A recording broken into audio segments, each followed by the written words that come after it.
हमारा आज का टॉपिक है प्राचीन भारतीय इतिहास के स्रोत। प्राचीन भारतीय इतिहास के स्रोतों से पीटी के बहुत सारे प्रश्न बनते हैं, मुख्यतः पीसीएस में, बीपीएससी, जेपीएससी और यूपी से पीसीएस में, और इसमें मेंस के भी शॉर्ट नोट्स पे आधारित प्रश्न बन जाते हैं।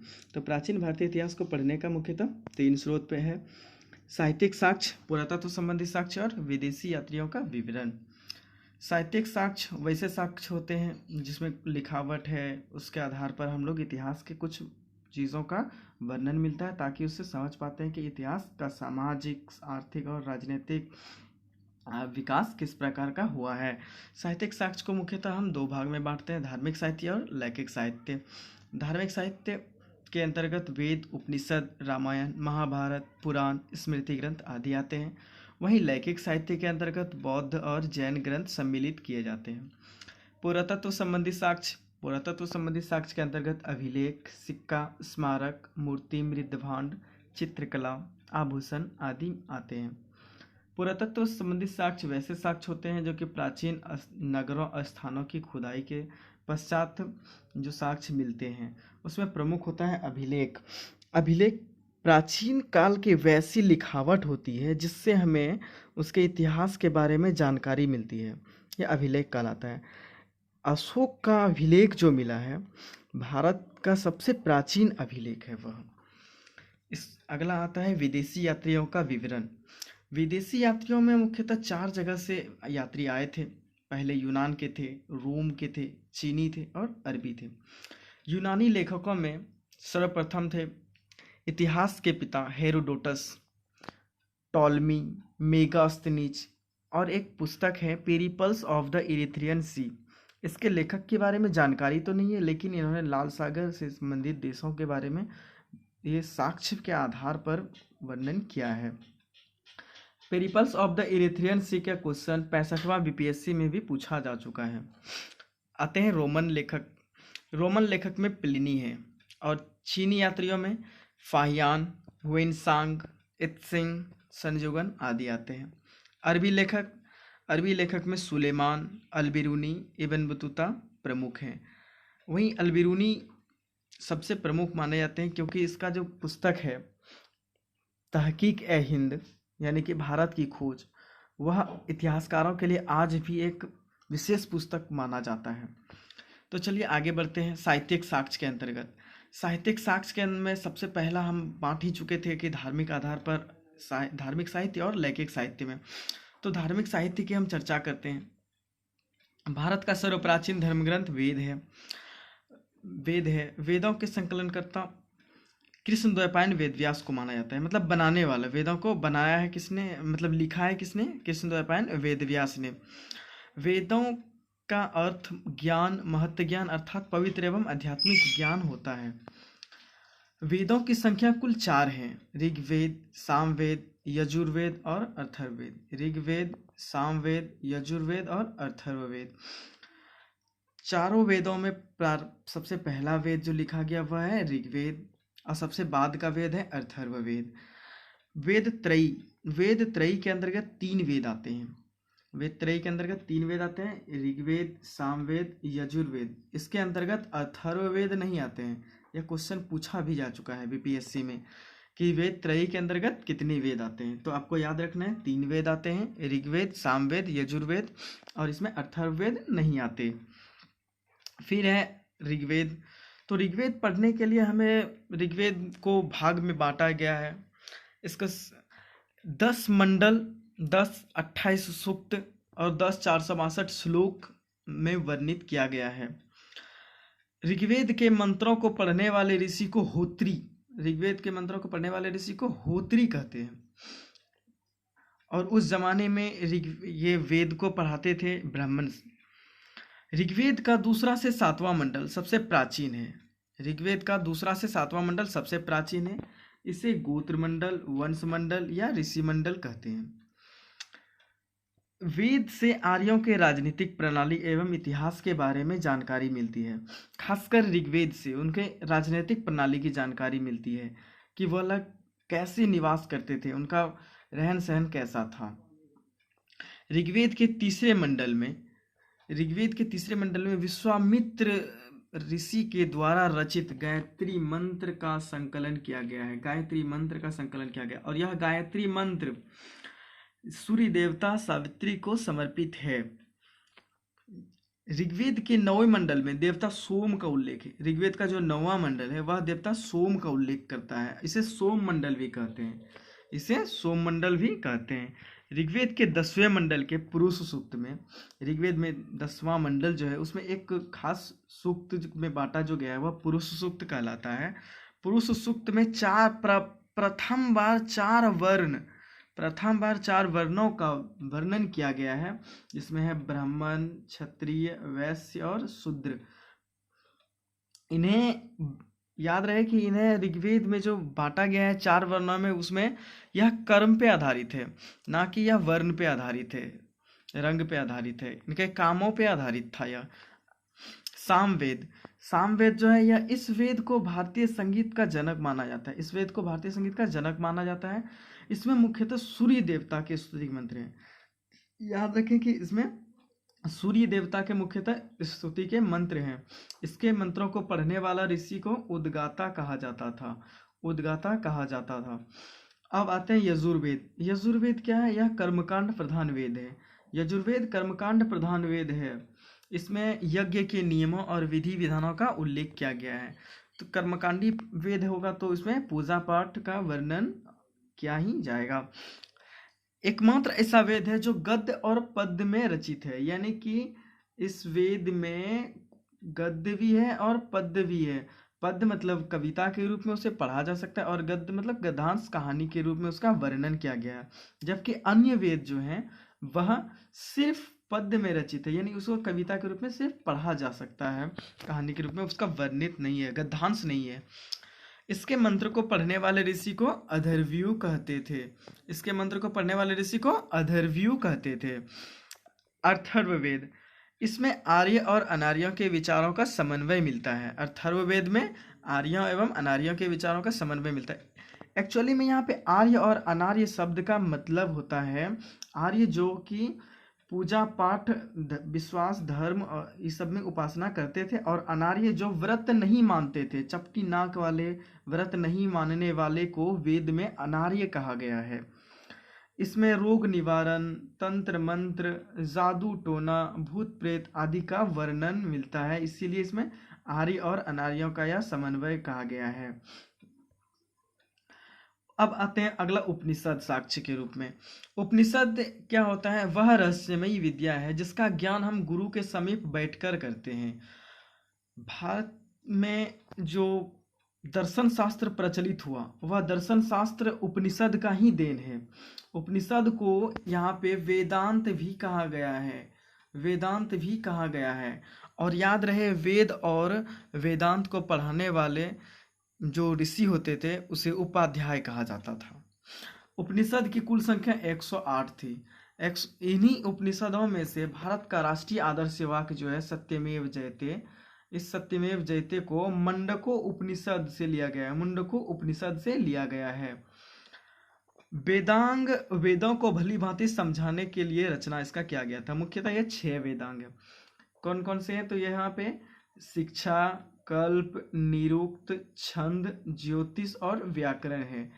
इसमें वेदों को पढ़ने से पहले आपको जानना होगा कि शिक्षा कैसा है, आपको इसमें वर्ण व्यवस्था, व्याकरण की जानकारी होनी चाहिए, ज्योतिषी जानकारी होनी चाहिए, और कुछ कल्प पे आधारित जानकारी, निरुक्त पे आधारित जानकारी का होना आवश्यक होता था वेदों को समझने के लिए। अगला है रामायण। रामायण हमारा आदि काव्य ग्रंथ है। इसकी रचना महर्षि वाल्मीकि के द्वारा संस्कृत भाषा में की गई है। याद रहे, रामायण की रचना किसने की है? महर्षि वाल्मीकि के द्वारा किया गया है। इसको 7 कांडों में विभाजित किया गया है। इसमें श्लोकों की संख्या कुल 24,000 है। वहीं महाभारत 18 पर्वों में विभाजित है और एवं इसमें श्लोकों की कुल संख्या 1 लाख है। सबसे बड़ा ग्रंथ, इसीलिए विश्व का सबसे बड़ा ग्रंथ महाभारत को माना जाता है। इसका प्रारंभिक नाम, महाभारत का प्रारंभिक नाम जय संहिता था। महाभारत का प्रारंभिक नाम जय संहिता मतलब होता है विजय संबंधी ग्रंथ। इसकी रचना महर्षि वेदव्यास के द्वारा किया गया था। इसकी रचना महर्षि वेदव्यास के द्वारा किया गया था। अब आते पुराण। इसके रचयिता लोमहर्ष एवं उसके पुत्र उग्रश्रवा को माने जाते हैं। लोमहर्ष ऋषि बहुत ही प्रसिद्ध ऋषि थे। पुराणों की कुल संख्या 18 है, जिसमें से मत्स्य पुराण सर्वाधिक प्राचीन एवं प्रामाणिक पुराण है। मत्स्य पुराण। अब लौकिक साहित्य के अंतर्गत लौकिक साहित्य में दो भाग मिलते हैं, बौद्ध ग्रंथ और जैन ग्रंथ। बौद्ध ग्रंथ संभवतः इसे त्रिपिटक कहा जाता है। त्रिपिटक संभवतः सर्वाधिक प्राचीन बौद्ध ग्रंथ है। ये जो त्रिपिटक है संभवतः सबसे प्राचीन बौद्ध ग्रंथ है। त्रिपिटक संभवतः महात्मा बुद्ध के महापरिनिर्वाण के पश्चात बनाया गया, लिखा गया है। त्रिपिटक में 3 पिटक आते हैं, सुक्त पिटक, विनय पिटक और अभिधम्म पिटक। सुक्त पिटक सबसे बड़ा और ग्रंथ है और श्रेष्ठ ग्रंथ है। इसमें महात्मा बुद्ध के विचार और वचनों का संग्रह किया गया है।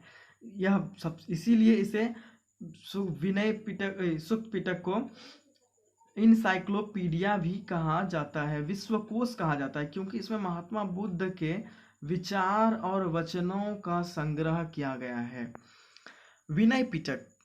विनय पिटक में बौद्ध भिक्षुओं के आचरण संबंधी नियमों का वर्णन किया गया है। बौद्ध भिक्षु और बौद्ध संत के बारे में इसमें आचरण का नियम दिया गया है कि कैसे उनको रहना है, कैसे क्या क्या चीज नियमों का उन्हें पालन करना है। अभिधम्म पिटक।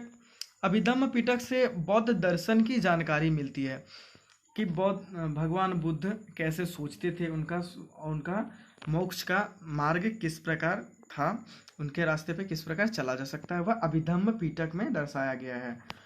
बौद्ध धर्म से संबंधित अधिकांश ग्रंथ पाली भाषा में लिखे गए हैं। याद रहे, बौद्ध धर्म से सम्मिलित अधिकांश ग्रंथ पाली भाषा में लिखा गया है। बौद्ध ग्रंथ अंगुत्तर निकाय। यह ग्रंथ बहुत ही महत्वपूर्ण है साक्ष्य के आधार पर। बौद्ध ग्रंथ अंगुत्तर निकाय से 16 महाजनपदों के बारे में जानकारी मिलती है। एक्चुअली में जब धार्मिक शुरुआत हुआ और जनपद बनने लगा, सभ्यता के आर्य सभ्यता के खत्म होने पे मौर्य ये आए, गुप्त आए, तो ये जनपद के रूप में बनने लगा। तो 16 महाजनपद बने। 16 बड़े बड़े राज्य को महाजनपद कहा जाता था। तो इसकी जानकारी हमें बौद्ध ग्रंथ अंगुत्तर निकाय से मिलता है। अब जैन ग्रंथ की चर्चा करते हैं। जैन साहित्य को आगम कहा गया है। जैन साहित्य को आगम कहा गया है। याद रहे, यह क्वेश्चन झारखंड पीटी जेपीएससी में पूछा गया है। इसकी रचना पाली भाषा में की गई है। इसकी रचना पाली भाषा में की गई है। जैन साहित्य जितने भी मिलेंगे अधिकांश वह पाली भाषा में लिखा गया है। और बौद्ध साहित्य का रचना किसमें मिलता है, तो वह पाली भाषा में, प्राकृत भाषा में। जैन इसमें यहाँ पे थोड़ा सा मिस्टेक हो गया है, यहाँ पे पाली नहीं, यहाँ पे प्राकृत होगा। भद्रबाहु रचित कल्पसूत्र नामक जैन ग्रंथ से जैन ग्रंथ के बारे में प्रारंभिक जानकारी मिलती है। जैन ग्रंथ भगवती सूत्र में भी 16 महाजनपद की चर्चा की गई है। 16 महाजनपद जो कि बौद्ध ग्रंथ में चर्चा मिलता है अंगुत्तर निकाय में, वही जैन ग्रंथ में चर्चा मिलती है भगवती सूत्र में। इससे इनके साक्ष्यों के आधार पर जानकारी प्रबल हो गया। अब आते हैं पुरातत्व संबंधी साक्ष्यों के बारे में। पुरातात्विक स्रोतों के अंतर्गत सर्वाधिक महत्वपूर्ण स्रोत आते हैं अभिलेख। अभिलेख का अध्ययन पूरा लेखन शास्त्र या एपिग्राफी कहलाता है, यह क्वेश्चन बीपीएससी के पीटी में कई बार पूछा गया, रिपीटेड क्वेश्चन है, ध्यान से इसे समझें, याद करें। विश्व में सर्वाधिक प्राचीन अभिलेख मध्य एशिया के बोगोजकोई स्थान से मिला है। यह मध्य एशिया में स्थित है। विश्व का सबसे प्राचीन अभिलेख मध्य एशिया के बोगोजकोई स्थान से मिला है। यह लगभग 1400 ईस्वी पूर्व के मिले हैं। इसमें इंद्र, मित्र, वरुण, नासत्य वैदिक देवताओं के नाम खुदे हुए हैं। भारत का सर्वाधिक प्राचीन अभिलेख सम्राट अशोक के मिले हैं, जो 3री सदी ईस्वी पूर्व के हैं। और अशोक के अभिलेख को सर्वप्रथम जेम्स प्रिंसेप ने 1837 ईस्वी में पढ़ा था। वह अशोक के अभिलेख को सबसे पहले किसने पढ़ा? जेम्स प्रिंसेप नामक इतिहासकार के द्वारा पढ़ा गया, सबसे पहली बार जेम्स प्रिंसेप के द्वारा 1837 ईस्वी में। सिक्कों के अध्ययन को मुद्रा शास्त्र या न्यूमिस्मेटिक्स कहा जाता है। याद रहे, सिक्कों के अध्ययन को मुद्रा शास्त्र या न्यूमिस्मेटिक्स कहा गया है। भारत के सर्वाधिक प्राचीनतम सिक्कों में से आहत सिक्के या पंचमार्क सिक्के आते हैं। आहत सिक्के या पंचमार्क सिक्के आते हैं जो 500 ईस्वी पूर्व के हैं। सोने के सिक्के एवं लेख खुदे सिक्के सबसे पहले इंडो ग्रीक हिंद यूनानी शासकों के द्वारा चलाया गया। इंडो मतलब हिंद, ग्रीक यूनानी, इंडो ग्रीक हिंद यूनानी शासकों के द्वारा सबसे पहले सोने का सिक्का और लेख खुदा हुआ सिक्का चलाया गया। मतलब उस सिक्कों के ऊपर लिखने की जो परंपरा है वह हिंद यूनानी शासकों के द्वारा ही चलाया गया। सातवाहन शासक ने सर्वाधिक शीशे का सिक्का चलाया, जबकि गुप्त शासक ने सर्वाधिक स्वर्ण सिक्का जारी किया। सातवाहन शासक ने, याद रहे, सर्वाधिक शीशे का सिक्का चलाया, जबकि गुप्त शासकों ने सर्वाधिक स्वर्ण सिक्का जारी किया। गुप्त शासक ने सर्वाधिक स्वर्ण सिक्का जारी किया है। गुप्त शासक समुद्रगुप्त को उसके सिक्कों पर वीणा बजाते हुए दिखाया गया है। गुप्त शासक समुद्रगुप्त को उसके सिक्कों पर वीणा बजाते हुए दिखाया गया है, जिससे उसके संगीत प्रेम की जानकारी मिलती है। कि यह शासक का स्वभाव कैसा था, इससे यह पता चलता है। अरिकामेंडू पांडिचेरी में एक जगह है अरिकामेंडू, वहां से रोमन साम्राज्य के सिक्के प्राप्त हुए हैं, जिससे हमें रोम और भारत के व्यापार के संबंध में जानकारी मिलती है। सर्वप्रथम भारतवर्ष का जो जिक्र किया गया है वह जिक्र हाथी गुफा अभिलेख में मिलता है। सर्वप्रथम जिक्र हाथी गुफा अभिलेख में मिलता है। सर्वप्रथम सिक्कों पर लेख लिखने का कार्य यवन शासकों के द्वारा किया गया। सती प्रथा का पहला उल्लेख एरन अभिलेख से प्राप्त होता है। इसमें शासक है भानुगुप्त। अब चलते हैं विदेशी यात्रियों का विवरण में। विदेशी यात्रियों के विवरण में सबसे प्रमुख है इतिहासकार हेरोडोटस। इसे इतिहास का पिता भी कहा जाता है। इसने 5वीं सदी ईस्वी पूर्व में हिस्टोरिका नामक पुस्तक का रचना किया। इसमें भारत और फारस यानी कि भारत और ईरान के बारे में, उनके संबंधों के विषय में जानकारी मिलता है, वर्णन किया गया है। मेगास्थनीज यह यूनानी लेखक थे। यूनानी शासक सेल्यूकस निकेटर का यह राजदूत बनकर चंद्रगुप्त मौर्य के दरबार में आया था। यह क्वेश्चन बहुत बार पूछा गया है एसएससी लेवल पे कि मेगास्थनीज किसका राजदूत था और किनके दरबार में वह पहुंचे थे। इसने इंडिका नामक पुस्तक की रचना की थी। मेगास्थनीज ने इंडिका नामक पुस्तक की रचना की। डायमेकस यह सीरिया शासक, यह मिस्र शासक टोलमी फिलाडेल्फस का राजदूत था। यह मौर्य शासक अशोक के दरबार में आया था। प्लिनी ने प्रथम सदी में नेचुरल हिस्ट्री नामक पुस्तक की रचना की। और टॉलमी ने दूसरी सदी में भारत का भूगोल नामक पुस्तक का रचना किया था। अब आते हैं चीनी यात्रियों में फायान यह गुप्त शासक चंद्रगुप्त द्वितीय विक्रमादित्य के शासनकाल में भारत आया था। फायान, इसका यात्रा वृत्तांत जो है, इसके पुस्तक का नाम है फोकोकी। फो से फायान, फो से फोकोकी इनका पुस्तक। उसके बाद है हुइनसांग, इसे यात्रियों का राजकुमार कहा जाता है। हुइनसांग को यात्रियों का राजकुमार कहा जाता है, प्रिंस ऑफ पिलिग्रिम्स कहा जाता है इसे। यह जो है हर्षवर्धन के शासनकाल में भारत आया था। इसके पुस्तक का नाम है सी यू की, इनकी पुस्तक का नाम है सी यू की। और एक तिब्बती लेखक है लामा तारानाथ। लामा तारानाथ तिब्बती लेखक था जिसने कंग्यूर और तंग्यूर नामक ग्रंथ की रचना किया, और इससे भी भारत के बारे में काफ़ी जानकारी मिलती है। अरबी लेखकों में अब 11वीं सदी में महमूद गजनवी के आक्रमण के साथ भारत आने वाले सर्वाधिक प्रमुख लेखकों में अलबिरूनी था। इसने तहकीक ए हिंद, अलबिरूनी ने तहकीक ए हिंद या किताबुल हिंद, इसी का नाम है, इसको हिंदी में भारत की खोज कहा जाता है, इस भारत की खोज नामक पुस्तक की रचना किया था। याद रहे 11वीं सदी में महमूद गजनवी भारत आया था, उसने भारत पर आक्रमण किया था। तो दोस्तों कैसा लगा वीडियो आप कमेंट सेक्शन में ज़रूर बताएं, और इसी तरह के वीडियो हम आपके लिए लाते रहेंगे। इसके लिए आप हमारे चैनल PCS क्लास को सब्सक्राइब करें। धन्यवाद।